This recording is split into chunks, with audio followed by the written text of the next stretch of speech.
Boss, kailangan niyo pong tulong? Tried to make something special for you like I promised, but... Nasunog po. And since nagugutom na ako, order na lang tayo. Eh, hindi po. Ako na pong bahala. Parang nahahawa ka na sa akin. Perfect. You have something on your face. Brandon?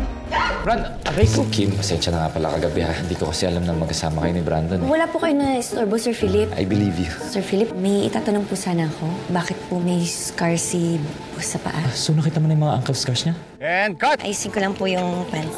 Anong ginagawa mo? You don't need to do Next that. natin, Sir Cyrus, nagbabasa kayo ng novel nyo. Medyo maaraw lang, ha? I don't mind the heat, direct. Namiss ko nga yung init eh. Kasi minsan nagsi-0 degrees kami sa Berlin. Kaya niyo po yung lamig? I love the winter. Hindi naman ako ginawin. Nung nahanap namin siya, nanginginig siya. Ginawin pa naman yun, kaya madaling magkasakit.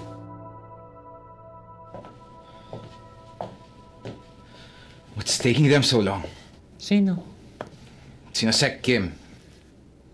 Uy, kakastart lang nila. Wala pa nga isang oras, oh.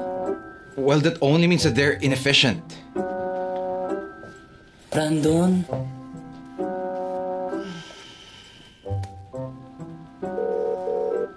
Hello po, Boss BMC. Jordy, kasama mo ba sina Sec Kim? Medyo malayo po siya sa akin eh. Pero pwede ko po siyang tawagin. No. This is fine. She's my eyes and ears shoot, kaya ayoko siyang istorbohin. Busy ba siya? Busy po eh. Anong ginagawa? Magkausap po sila ni Sir Cyrus ngayon. Anong pinag-uusapan nila? Hindi ko po alam eh. Medyo malayo po sila sa akin eh. How close are they to each other? Ano po? You know what? I-video call mo lang so I can see. Sige po.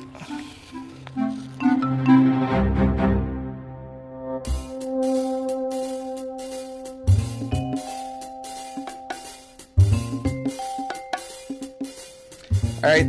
Thanks, Jordy. What? See? I told you I can handle it. Magkalayo naman pala sila eh.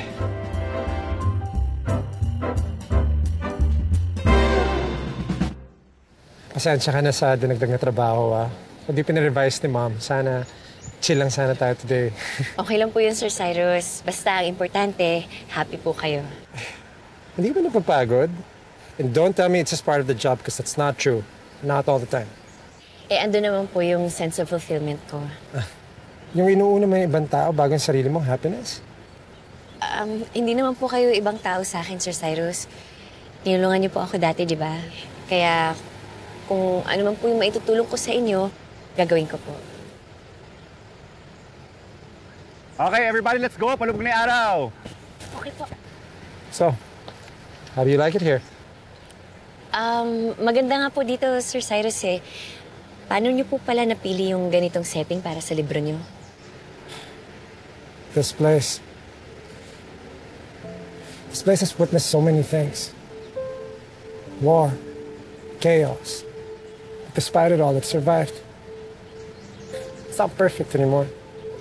Some parts are even broken. But it's still here. Just like people.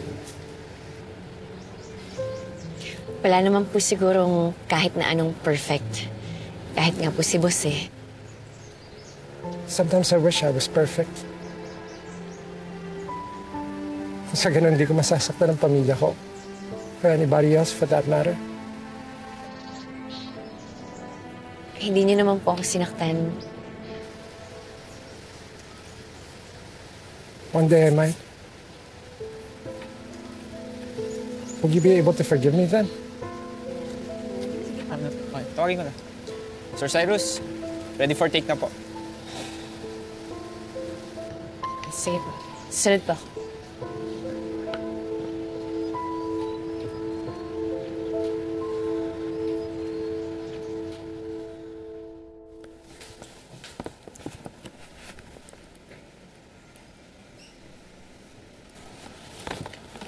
Hi, Sir Walt. Yes, hello. Si Jordy po. Nasa shoot with Sir Cyrus. Ano yan? Macaroons po.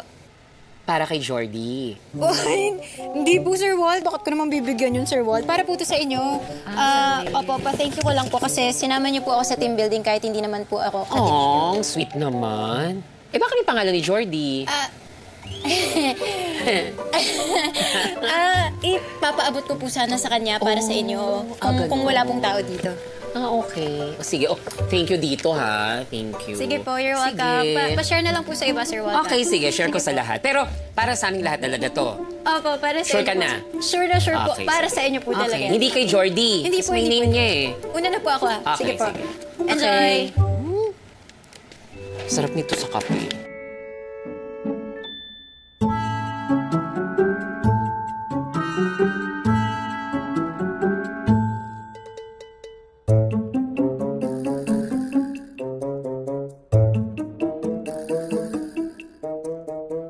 Para sa akin ba to?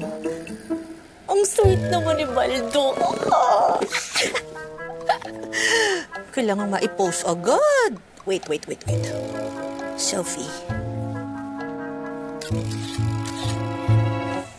Send ko to sa kanya. Sarap to, ah.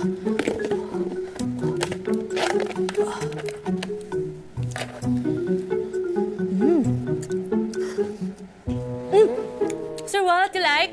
Ang sarap. Bigay ni Baldo. Si Baldo? Baldo ka dyan. Bigyan ni Steph para sa ating lahat yan. Okay, chusera mo. Kaya nga ako nagtimpla ng kape. Kasi masarap to sa kape. Oh, mahal. Gusto mo pagtimpla din kita ng kape? Para kabahan ka. Sir, what? Sige nga, nabubulunan ako. Sige.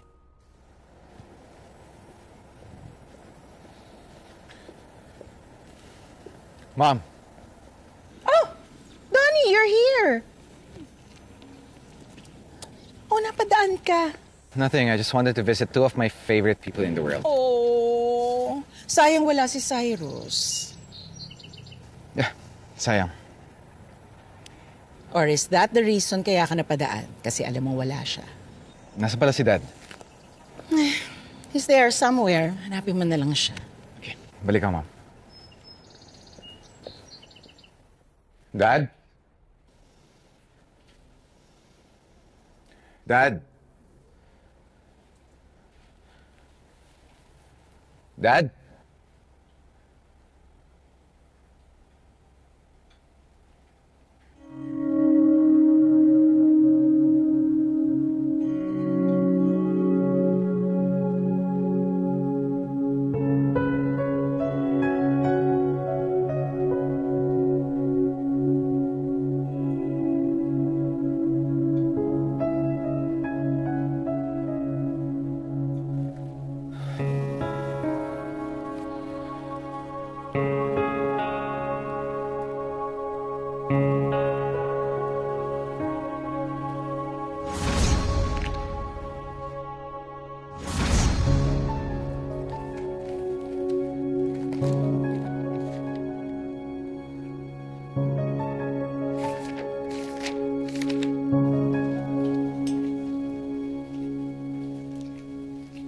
Binigay ni Secretary Kim kay Cyrus. Bakit niya naman ito ibibigay sa kanya? I'm not sure. Alam mo naman ang kuya mo, he's always so secretive. Pero kahit i-deny ng kuya mo, I think he's starting to fall in love with Secretary Kim.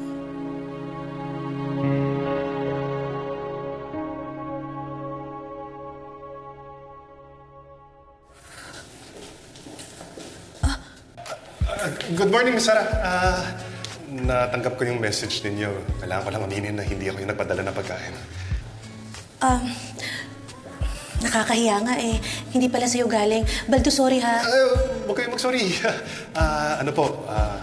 Ngayon alam ko na kung anong hilig ninyo. At sana magustuhan ninyo kung ako na magpapadala sa susunod.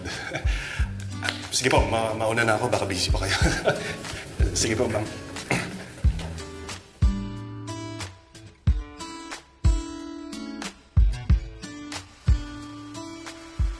Uy, welcome back. Si boss? Ay, nakaalis na siya. Sige, muna na ako. Okay. Sige.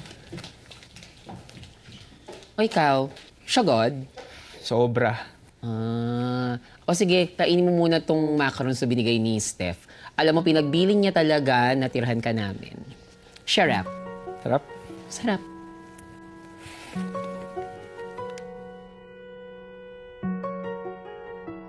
Bye, Mom. Dad.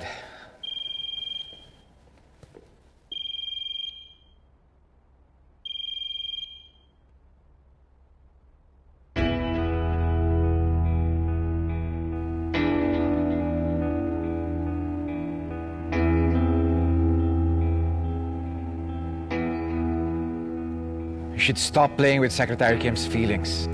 Why do you assume I'm playing around? Naku, Oh, saan ka pupunta? magkasama si Brandon tsaka si Cyrus. Paano kung mag-away sila? Pupuntahan ko. Let them handle themselves. Malaki na sila. Hayaan mo sila to settle their differences like normal adults. I like her. That boss ka niya sa opisina, that doesn't mean na kontrolado mo ang buhay niya, Brandon. I never said anything like that. And she deserves someone better than you. Oh, better than me. What do you mean? You? Well, ikaw nagsabi niyan. So you like Secretary Kim too?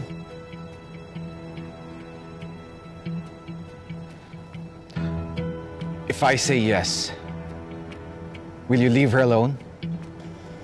You should have said something sooner, Brandon.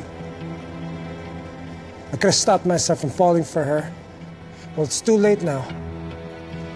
I have feelings for her. But since I know na gusto ng parents natin magkaayos tayo, and since you're such an astute businessman, I'm willing to negotiate. If I give up Secretary Kim, patatawarin mo ba ako?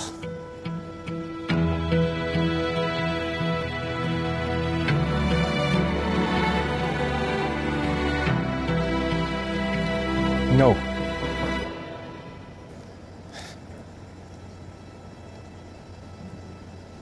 Too bad.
Whiskey.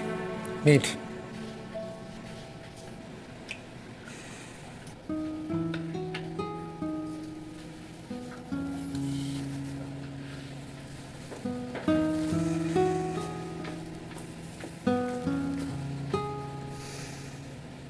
Ayos lang kayo, sir.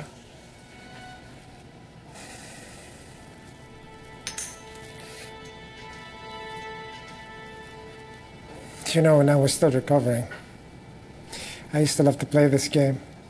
Kung gaano katagal kong matitiis ang hindi uminom. I always lost. These days, I just like to stare at it. Remind myself I'm strong enough to say no. Parang ang bigat pala ng dala niyo, sir. Jeez. I came back here to fix my life. The more I try, mas lalo lang nasisira ang lahat. And this time, damay pa si. Ah, babae. Jeez, if only I could tell her the truth. Eh, bakit hindi? It's too late for that now. Wala namang sir late pagdating dito. Basta, magpakatotoo ka lang. Napakadaling sabihin. The truth is, hindi ko alam kung ano nararamdaman ko. Sir, yun na yun. Love yan. Hindi ka na maapektuhan ng ganyan kung wala lang eh. Kaya sabihin nyo na yung totoo. Basta pag mahal mo ang isang tao, sir, magpapakatotoo ka lang. Yun lang. Tapos, bahala na si Batman.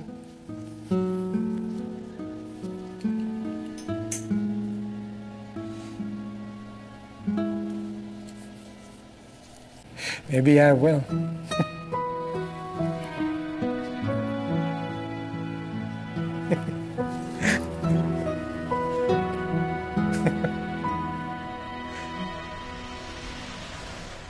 Donnie, I can't give you the higher dosage that you want.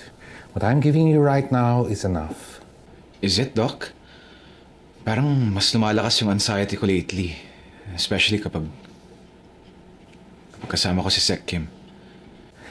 That's because you're holding back. Look, the meds are not the answer this time. You need to stop lying to her. The truth will release you from your anxiety.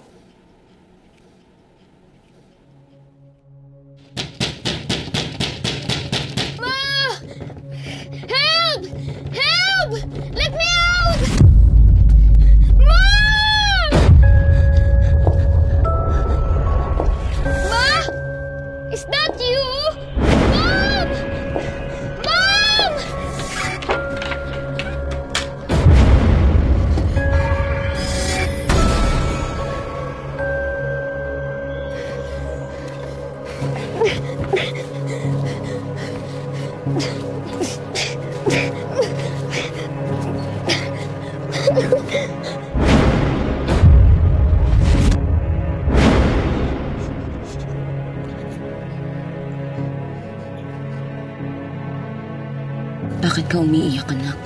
Gusto ko nang umuwi! Dito ka na uuwi. I miss my parents! I miss my family! Dito ka lang. Pagbalik ko, may kasama ka ng iba.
I think they're here.